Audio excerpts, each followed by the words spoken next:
In this video, I'm going to experiment with encaustic on plexiglass.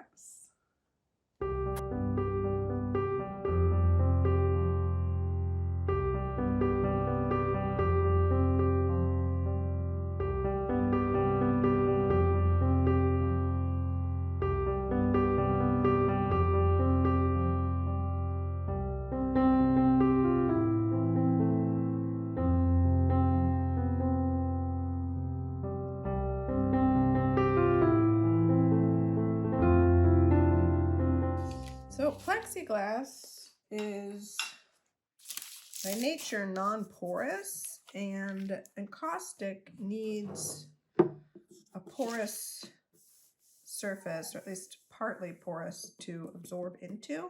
So like paper or wood is really good, but because the plexiglass is really smooth, I'm afraid that the encaustic is just going to slide right off. So what I'm going to do first is use some sandpaper and rough up the surface so that there's something for the encaustic to stick onto.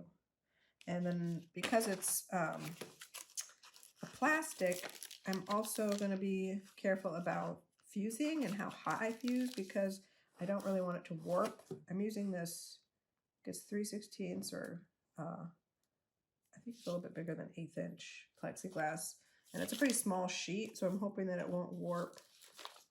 But if it was any thinner, I'm afraid that the plexiglass would warp with the heat.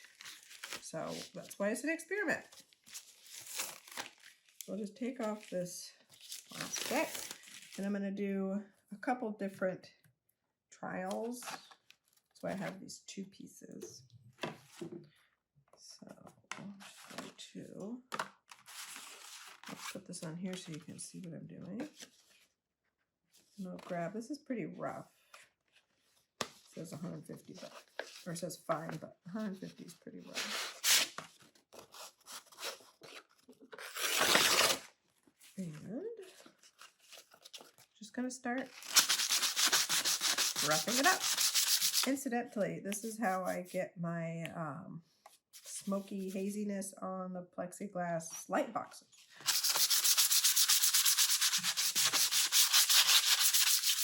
I'm trying to be intentional about the direction that I do it.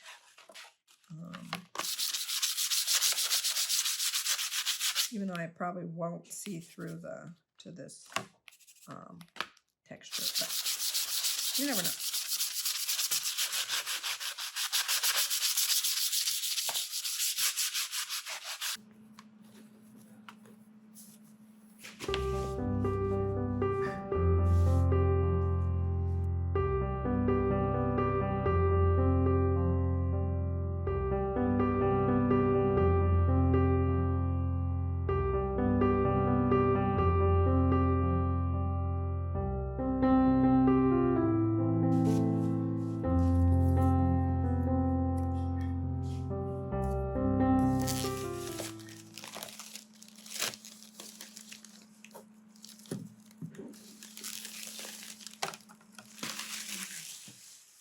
So you could see that it's a little bit different on the front. Now it's frostier and shinier on the back.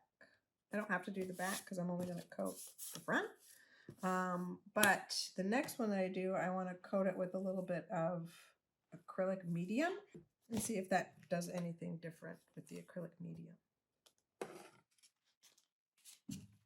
So I'm going to rough it up first just a little bit so that the medium has something to stick to.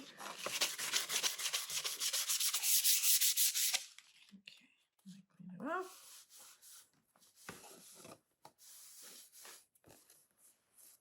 Get all that dust. All right. Now I can paint the acrylic on. And because the acrylic medium is like a glue, I could put some sheer paper and see if that does anything too as a base. So I've actually got this clear gesso that I'm going to use.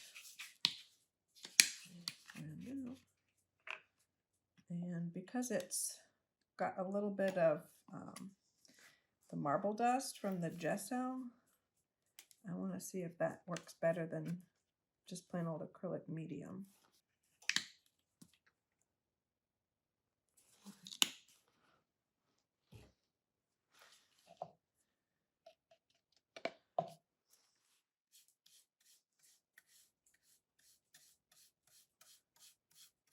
I could have used a bigger brush.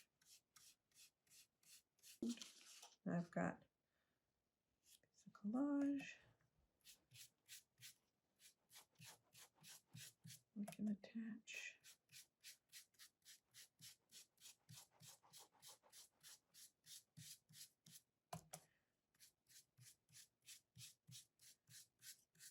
With the gesso.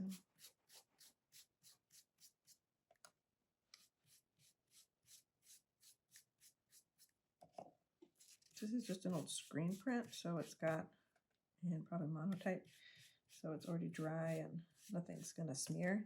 If you have watercolor paper, like a paper with watercolor on it, you gotta be careful because anything water soluble or water based will rehydrate the water it's smeared. Okay, now I just let that dry and then see where we're at. So one does not have, it's just sanded, no gesso, and this one has clear gesso. All right, so I've got a piece of plexiglass that I've sanded the front of. This doesn't have any gesso on it. And I'm just going to use clear to start with and see how it works.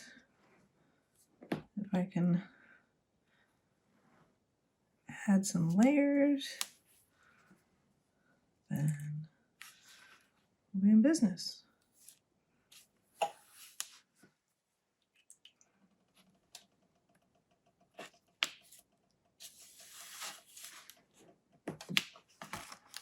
Okay.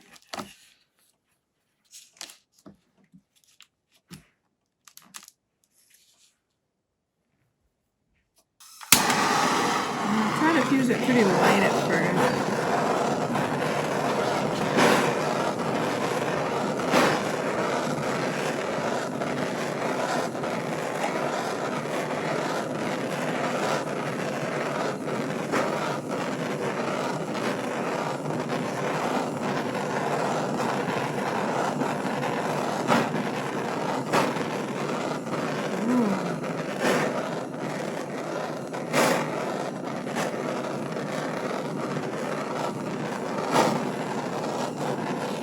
Looks like it's slightly bending.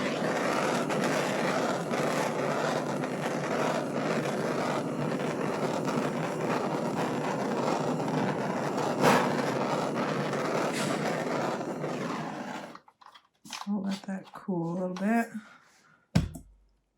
before I do anything else to it. It's not warped anymore. It cooled off, and it's not like chipping off or anything, so that's good. I do want to get rid of some of those lines, but then I'm going to try to add some more color and see how that goes.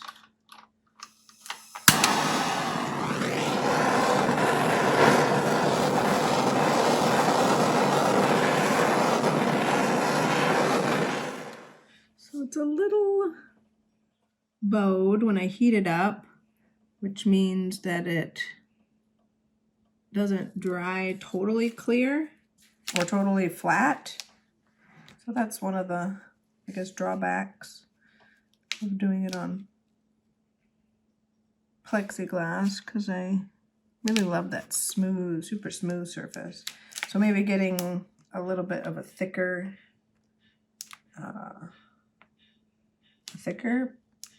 panel, like maybe 1/4 inch would do the trick. Color, that looks like.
different.